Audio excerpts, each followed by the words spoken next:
Today we're here at Corish Motorsports in their garage, talking to Les and Aidan. It's their first time in the Aussie Racing Car Race Series this year. They've been going exceptionally well. You've had a great year so far. The next race is in New Zealand. But yeah, I want to hear from you what you thought about the first race going out in Newcastle. Very interesting and daunting to be the first one. People said we were mad doing it. We should have got, started at a normal open racetrack, but we just took it on board and give it a go and see what happens. And yeah, we kept them off the walls, but I did have a few spins and stuff like that, learning the ropes, which were, you soon know how your how would you say your backside was going like that when you're running close to some of those walls, going backwards out of control. It's but look, we did it. We had a little bit of damage on the cars. We were able to finish all the races, and slowly but surely we just kept progressing through from 40 cars on the grid. We qualified, I think, 32nd or whatever, and most of the weekend we were in that 20 to 25 bracket, which is pretty good on our first. I think it's exceptional run, so, considering you've never done it before. So I hadn't been in a race car full stop, and I've had been race motorbikes like 30 years ago. So yeah, this is all new to us, and the same thing with Andrew. He's raced bikes but never been in cars. So look, we're getting faster as the year goes on. We're knocking inside that top 20. So we're just getting everything prepared and learning for next year. And I suppose another thing is that a lot of people probably don't realise is that you do a lot of the maintenance on the cars yourself. You set them up yourselves, all in-house here, which is extraordinary considering how you've been performing with not having a professional race team behind you. Like, you guys doing it all yourself, and the support of your family and your sponsors and stuff. I think it's fantastic how you're going. So tell us about what's involved after a race meet and how much work's involved in getting them set up and ready for the next racing. Look, start with bringing them home, clean them all up, and just go through doing maintenance on the engines, oil change. Aidan's been doing a lot, my brother Glenn's been doing a lot, Chloe does a lot of the administration and all the damage. She's in here, pulling stickers off, organising all that sort of stuff. It's like, it just doesn't stop. It's, cleaning, scaling the cars, getting everything ready, cleaning carburetors, jetting, all the different racetracks, being Newcastle or Darwin. That's one end. Tasmania, it was freezing cold, like -6. Like unbelievable, like the contrast in temperatures is, and then trying to work out the cars and it's just learning. We've got some good people helping us, giving us some knowledge in the way of Josh Anderson. He's the #1 cool drive car in the series, so he gives us technical feedback, tells me where I'm going wrong. After each thing, they pull the computer out of the dash and overlap it with his and stuff like that, and we're getting faster as we go. We're down to within sort of a half a second of the front runners, where when we first started we were 4 seconds off the pace. So as the year goes on, we're getting faster. Next year we're looking at where we can improve to become more competitive again. So we're confident we can run sort of in that. And it's just all those little things that you're finding after every race meet that you can improve on. So everything. And like as we said, it's your first time in the series, so going from 4 seconds off the lead to half second off the lead, and that short amount of time.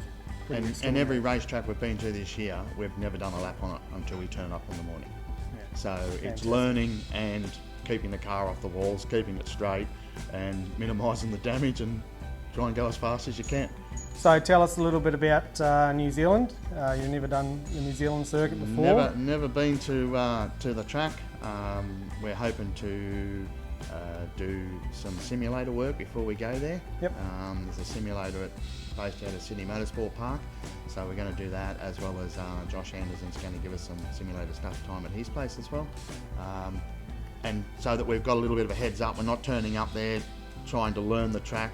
We know what left corner comes after the next one, blah blah blah. Any little advantage you can get. Yeah. Like we think that nobody's been in this series hasn't been there for 4 years, so we think that we're going to a track where we're going to be able to get up the pace as quick as they are, because not something that they've done a million miles around on it. So we're comfortably, I think we can run between that 10 to 15. That's the goal we're trying to set ourselves. I don't know if it's going to happen, but we're going to give it a Oh, shot. I think you got a really good chance. And as long as we keep the thing straight and as less damage as we can, we'll be right. The main thing is just to have a bit of fun as well, though, isn't it? Look, you know, we've just been, you know, the help, the sponsorship we've got from our sponsors have been fantastic. You know what I mean? Like yourselves at Castrol, you know, Ned Whiskey, and you know, Orangutan, and like just local companies all around the car.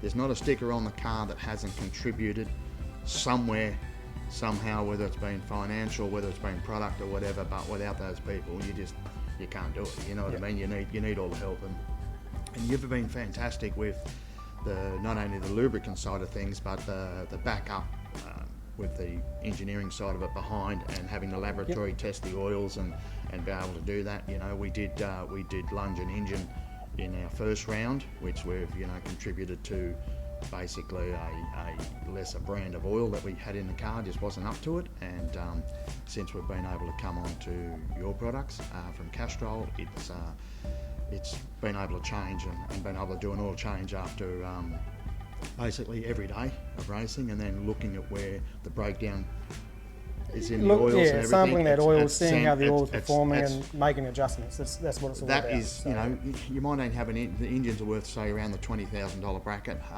but you don't want to hurt them. You know, and we've seen this year some teams doing 2 engines and engine changes and everything, and we're looking at it and we're seeing the difference in oils that they're running. And I think building the rapport with Castrol going forward is going to be really, really good, because as we get further up the field and push the engines even harder to be able to get longevity, you know, you don't win a championship by blowing an engine every second round or third round or having to do that.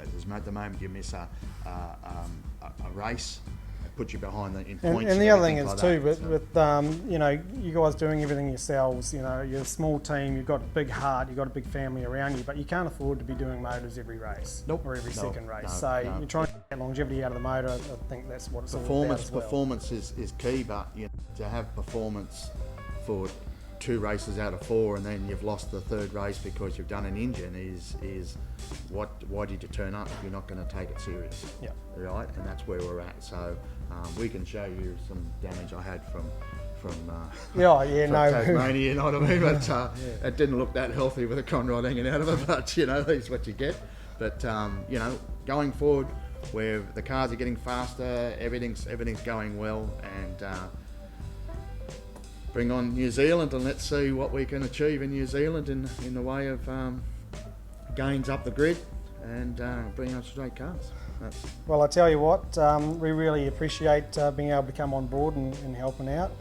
Really like seeing your progress throughout the season. Looking forward to seeing you perform in New Zealand. Yes. And we wish you all the best for that and all the best for next season. And yeah, we want to see you perform. I appreciate it. Thank you very much for your time and effort. Yep. Cheers.